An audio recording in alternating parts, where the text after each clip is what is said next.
The Dodge Challenger SRT8 looks $1 million, doesn't it? It's very obviously from the tracing paper school of retro design, and it's based on the 1970s Dodge Challenger. You can see that in the long bonnet, the short rear deck, and the Coke bottle waistline. But even a year after launch, it just seems to get better and better. I could sit and stare at this thing for hours. Even better is what lurks under the bonnet. Good old-fashioned American muscle. An iron block V8 Hemi, 6.1 litres or 370 cubes in old Americanese. That gives you 425 horsepower and 420 pounds-foot of torque. All of which means you can do this.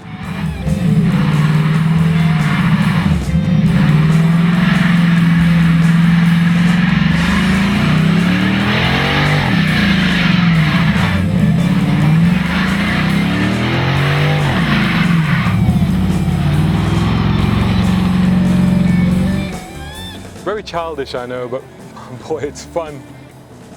But apart from being able to create its own weather system, thunder at the front and dense fog at the back, it's also quick in a straight line. That's what muscle cars are all about. So let's give that a go. So we'll come to a stop, and I'll turn the traction control back on. Just give it a few revs.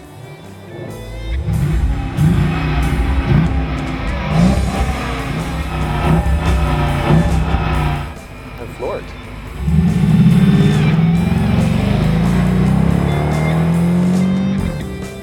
So that's 0 to 100 in about 5 seconds, and it will carry on to about 270 kilometers per hour.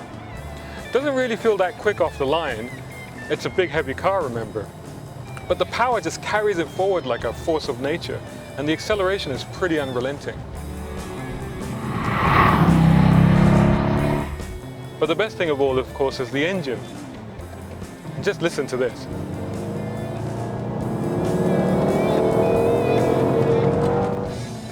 Well, that's all very well, but what about corners? Well, here's a corner, so let's give it a try.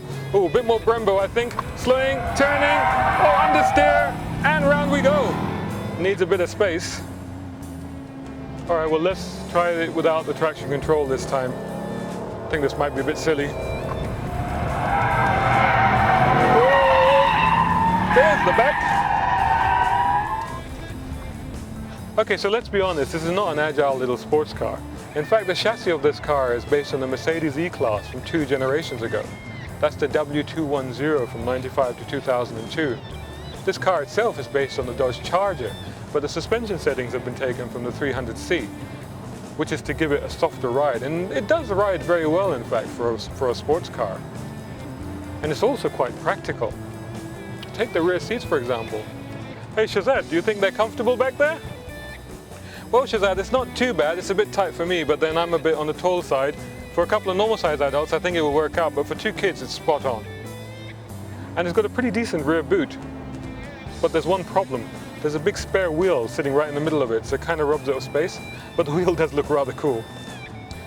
Also, it's a bit dark and dour in here. It's very part-spin Dodge or Chrysler, and it could really be sitting in any of their models here.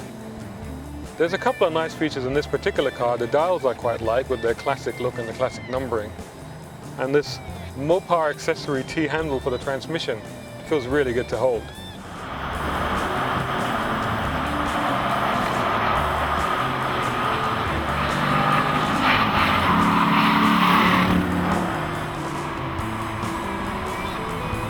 The transmission in this car is a 5-speed automatic, very similar to what the old Mercedes used to have. The manual change is at the bottom, and you have to slide the lever to the left or the right, so it's left to go down and right to go up. I would urge you to use that though, because the ratios are quite widely spaced in this car, and you do need to be in first or second if you want to use the power and be a little bit naughty. What would be really good would be to have the paddle shifts up here. That could be quite handy. Or better still, go for the manual gearbox.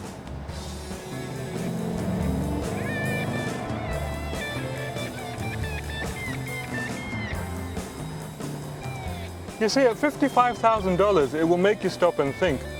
That's Porsche Cayman money, and the 6.2-litre Corvette is cheaper. But neither of those cars will give you the drama, theatrics, and the sheer Hollywood presence of the Dodge.